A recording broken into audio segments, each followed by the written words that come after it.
사사기 12장.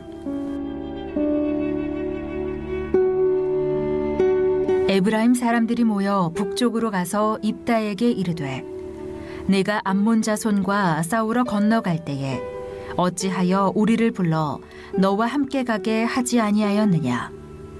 우리가 반드시 너와 네 집을 불사르리라 하니, 입다가 그들에게 이르되, 나와 내 백성이 암몬 자손과 크게 싸울 때에 내가 너희를 부르되 너희가 나를 그들의 손에서 구원하지 아니한 고로 나는 너희가 도와주지 아니하는 것을 보고 내 목숨을 돌보지 아니하고 건너가서 암몬 자손을 쳤더니 여호와께서 그들을 내 손에 넘겨주셨거늘 너희가 어찌하여 오늘 내게 올라와서 나와 더불어 싸우고자 하느냐 하니라. 입다가 길르앗 사람을 다 모으고 에브라임과 싸웠으며 길르앗 사람들이 에브라임을 쳐서 무찔렀으니 이는 에브라임의 말이 너희 길르앗 사람은 본래 에브라임에서 도망한 자로서 에브라임과 므낫세 중에 있다 하였음이라. 길르앗 사람이 에브라임 사람보다 앞서 요단강 나루턱을 장악하고 에브라임 사람의 도망하는 자가 말하기를 청하건대 나를 건너가게 하라 하면 길르앗 사람이 그에게 묻기를 내가 에브라임 사람이냐 하여 그가 만일 아니라 하면 그에게 이르기를 쉿볼렛이라 발음하라 하여 에브라임 사람이 그렇게 바로 말하지 못하고 쉿볼렛이라 발음하면 길르앗 사람이 곧 그를 잡아서 요단강 나루턱에서 죽였더라. 그때에 에브라임 사람의 죽은 자가 42,000명이었더라. 입다가 이스라엘의 사사가 된 지 6년이라. 길르앗 사람 입다가 죽음에 길르앗에 있는 그의 성읍에 장사되었더라. 그 뒤를 이어 베들레헴의 입산이 이스라엘의 사사가 되었더라.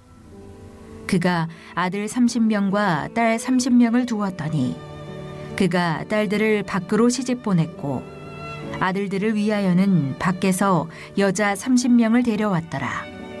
그가 이스라엘의 사사가 된 지 7년이라. 입산이 죽음에 베들레헴에 장사되었더라. 그 뒤를 이어 스불론 사람 엘론이 이스라엘의 사사가 되어 10년 동안 이스라엘을 다스렸더라. 스불론 사람 엘론이 죽음에 스불론 땅 아얄론에 장사되었더라. 그 뒤를 이어 비라돈 사람 힐렐의 아들 압돈이 이스라엘의 사사가 되었더라.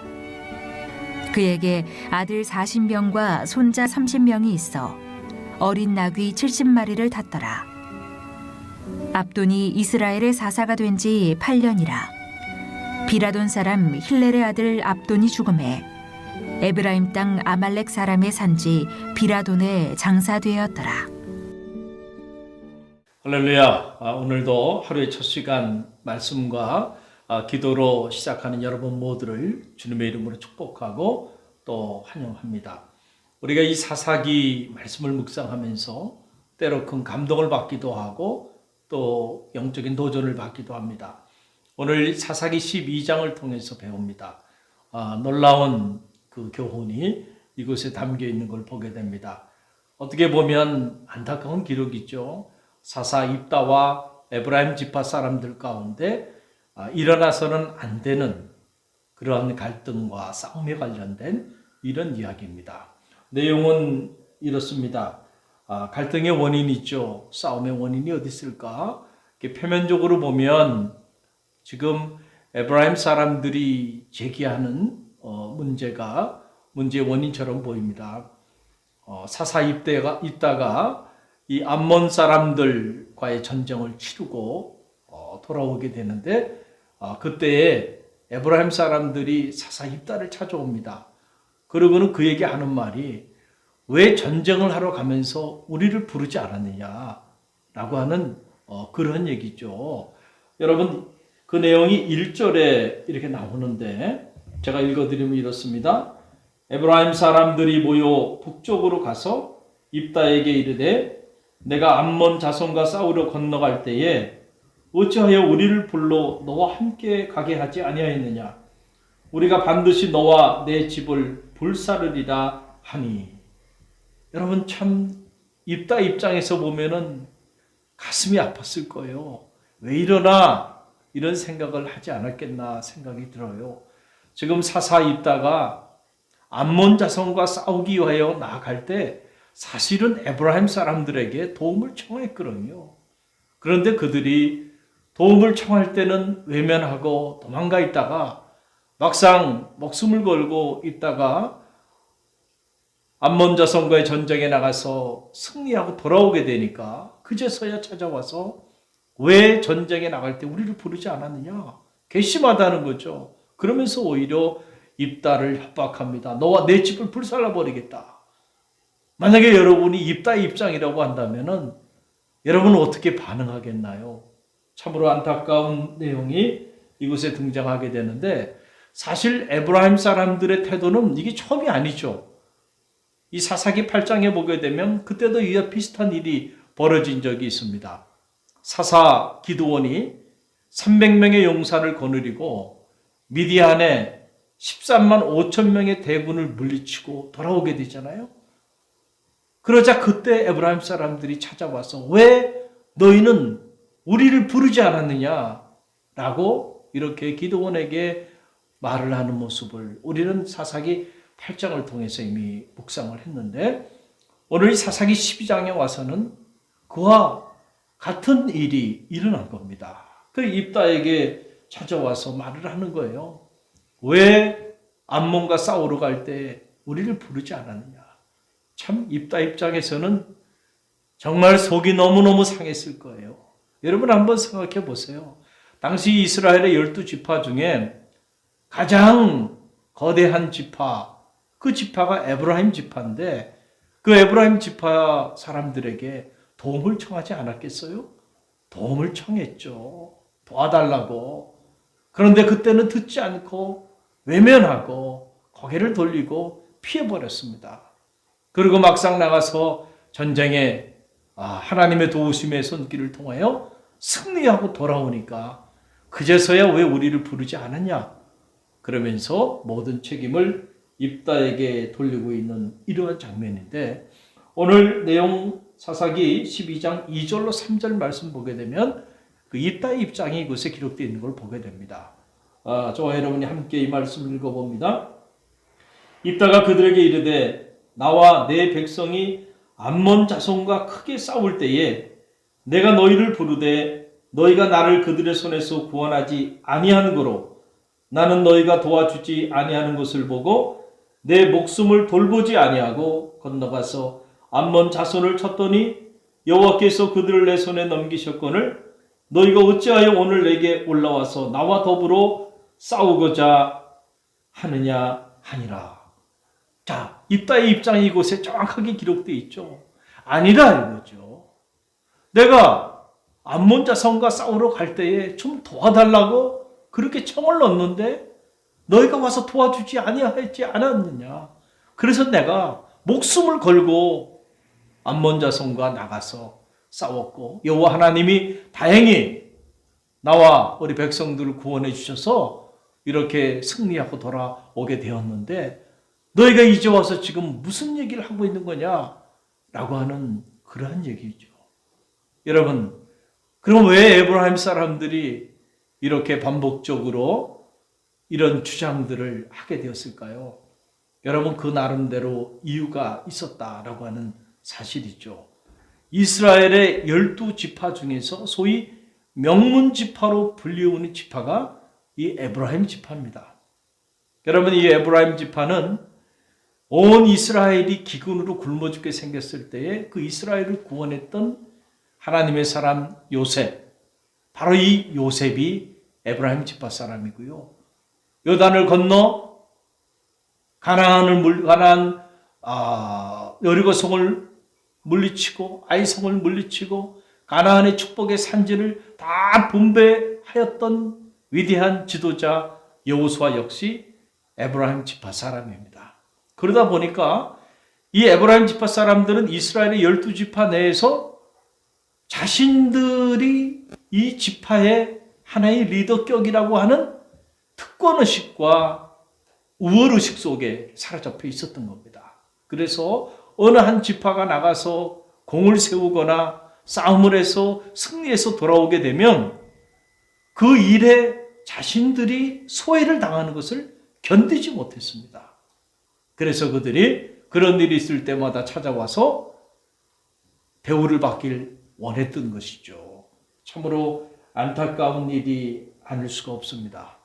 함께 피를 흘리고 희생하고 헌신해야 될 때는 도망가고, 그리고 영광의 자리에는 나타나서 대우만을 받고자 하는 이런 에브라임 지파 사람들의 모습을 보면서 때로 이런 모습들이 우리의 모습은 아닌지 우리 자신을 점검해보는 그런 지혜가 있어야 한다라고 하는 거예요. 여러분, 이 일 때문에 어떤 일이 벌어집니까?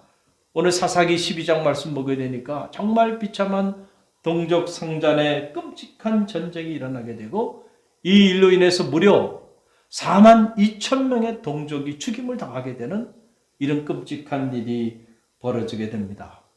잘못된 특권의식, 잘못된 우월의식이 가져온 비극적 사건입니다. 여러분, 오늘 우리는 사순절을 보내고 있는데 우리 자신을 스스로 점검해보는 그런 지혜가 있어야 할 줄로 믿습니다. 교만은 패망의 선봉이요, 거만한 마음은 넘어짐의 앞잡이라 그랬습니다.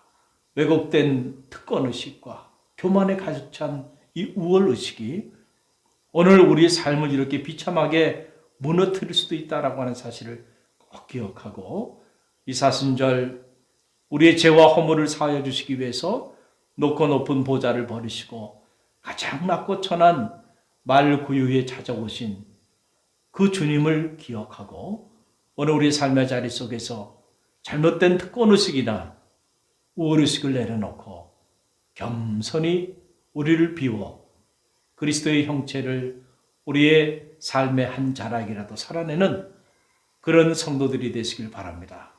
바로 그 자리에서 하나님의 역사가 오늘도 놀랍게 일어나게 될 줄로 믿습니다. 갈릴리 공동기도문. 주님, 우리의 죄와 허물을 참회합니다. 하나님의 은혜와 사랑을 잃어버린 채 교만한 삶을 살아왔음을 회개합니다.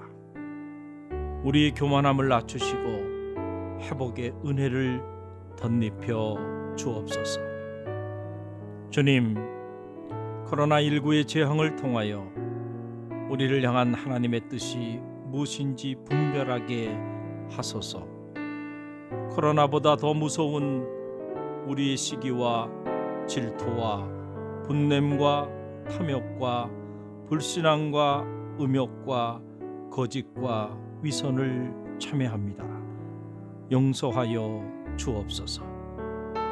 주님, 우리를 긍휼히 여기셔서 이 땅의 치료와 회복의 은혜를 허락하여 주옵소서. 코로나19 바이러스를 통해 고통받는 환자들과 치료를 위해 불철주야 헌신하는 의료진들과 수많은 봉사자들에게 십자가의 보혈과 부활의 능력을 허락하여 주옵소서. 주님, 이 땅의 교회와 성도들이 다시금 첫사랑과 첫 믿음을 회복하게 하여 주옵소서. 무너진 기도의 제단이 세워지게 하시고 성도들의 가슴마다 복음의 불꽃이 타오르게 하옵소서.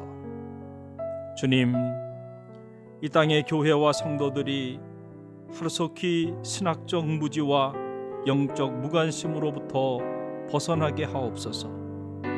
에스라에게 주셨던 학자의 영을 부어주셔서 영적 분별력을 가지고 수많은 영혼을 미혹해 하는 사이비 이단으로부터 벗어나게 하옵소서.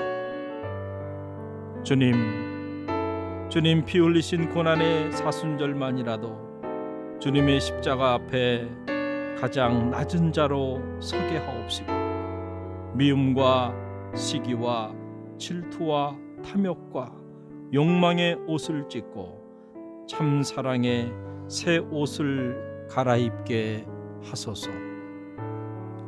주님, 무너진 가정과 직장과 사업체를 회복시켜 주옵소서. 하루속히 신명기의 축복이 회복되게 하옵소서. 주님, 불신과 반목으로 갈라진 이 나라와 민족을 치유하여 주옵소서.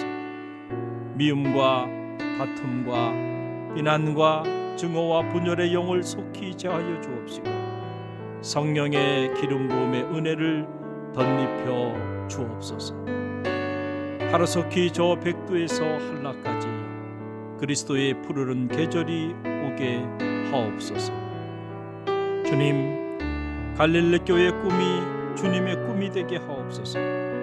갈릴리 교회가 이 시대의 희망의 등불이 되게 하옵소서. 갈릴리 교회가 놀라운 영적 부흥을 경험하게 하옵소서. 주님, 이 위기의 때에 갈릴리 교회 온 성도들이 깨어 기도하게 하옵소서.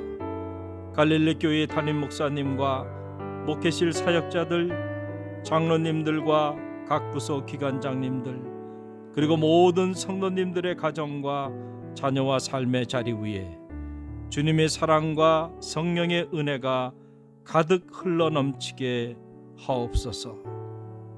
봄, 여름, 가을, 겨울 우리의 사계절 속에 언제나 사랑의 꽃으로 피어나시는 우리 주 예수 그리스도의 이름으로 기도드립니다. 아멘.